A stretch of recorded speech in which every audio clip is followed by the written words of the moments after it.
Pagpatawad nyo na pero makikialam ako. The original author of the obviously substantive voting law was Bert Romulo in the 8th Congress. But he was not able to pass it. So in the 9th Congress, I refiled it. I was the first to file. And therefore, I became the principal author.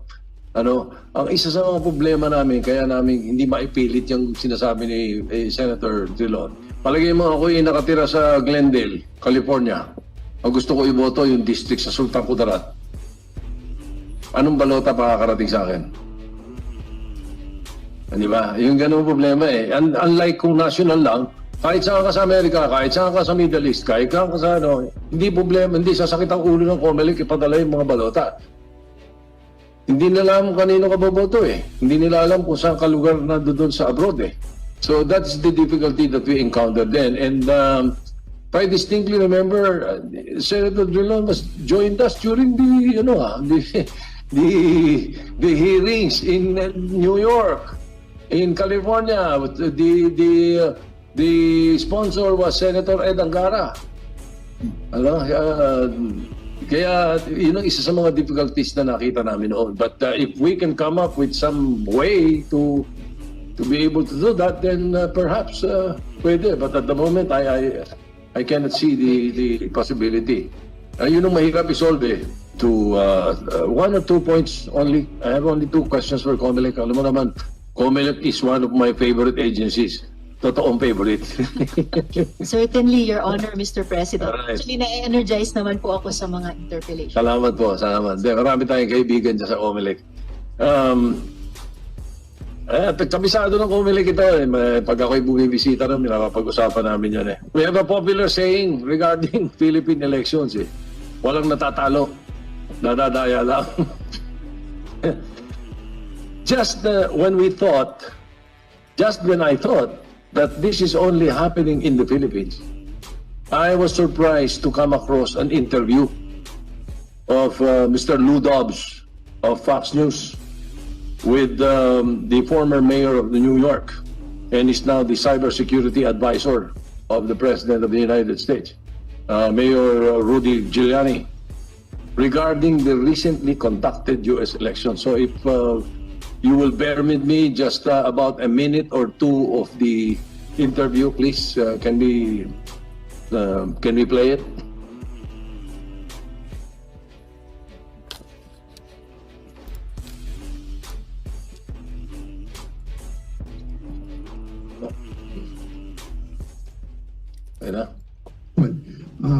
An update on Dominion, and how important do you believe the concerns that are being expressed in a number of states about the ability of these machines not to be hacked?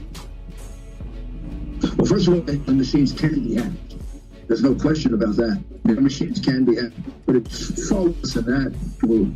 Dominion is a company that's owned by another company called Smartmatic through an intermediary company named Indra. Smartmatic is a company that was formed way back in about 2003, 2004. You're going to be astonished when I tell you how it was formed. It was formed really by 3 Venezuelans who were very close to the Chavez of Venezuela. And it was formed in order to fix elections. That's the company that owns Dominion. Dominion is a Canadian company. All of its software is Smartmatic software. So the votes actually go to Barcelona, Spain. So we're using a foreign company that is owned Venezuelans who are close to Chavez, are now close to Maduro, have history. They were founded as a company to fix elections. They have a terrible record, and they're extremely hackable. So the Texas made the right decision. What they We can cut it now.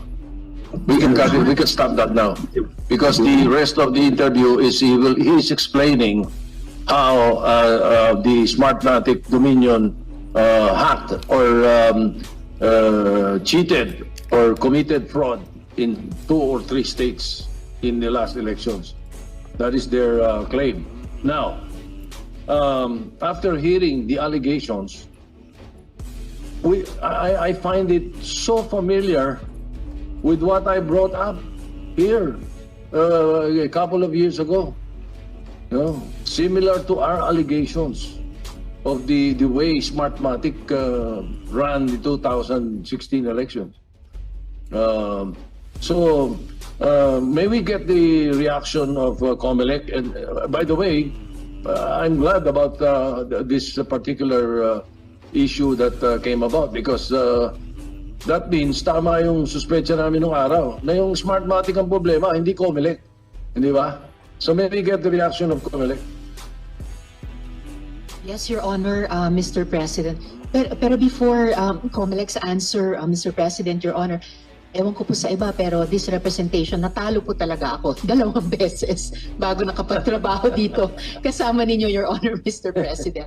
But to His Honor's question, Mr. President, Smartmatic and Dominion, according to COMELEC, have both denied the allegation according to the Newsweek article. But more importantly, for us, Your Honor, Mr. President, Smartmatic is no longer part of Dominion since 2013, at least in the Philippines, Your Honor, Mr. President. What does that mean? So for the 2022 elections, who will be our service provider? If you say now that Dominion, sabi nila, Dominion is no longer connected to Smartmatic, sa atin, who will be our service provider for the 2022 election? Remember what they said and the claim that the Smartmatic was formed by the group of President Chavez to commit fraud in elections. Your Honor, Mr. President, according to COMELEC, hindi pa Dominion or kahit aling entity ang magiging service provider ng national election sa 2022. Ibibid out po nila. Ang nais lang po nilang ibahagi sa atin ay at least since 2013 in the Philippines, hindi na bahagi ng Dominion ang Smartmatic. So yun lang. Hindi po ako takot doon sa Dominion, doon sa Smartmatic ako takot eh. Lahat po sa Smartmatic. Oh, so that's not that's not comforting. You know, that news is not comforting. So can't we not? Is there a way we can ban Smartmatic because of the allegations?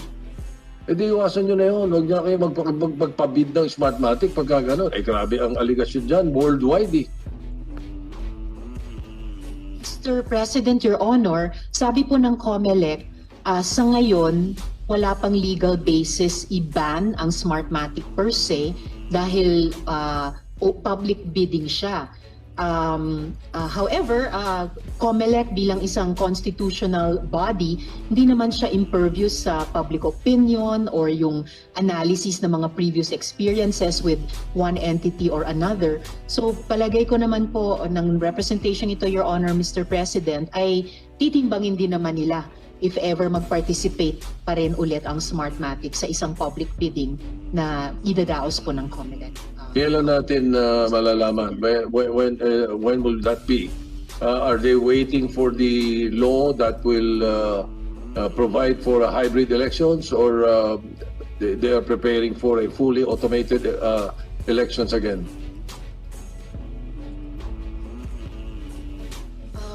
Wala pa pong, Your Honor, Mr. President, wala pa pong fixed date or deadline kung kailan iyon, but the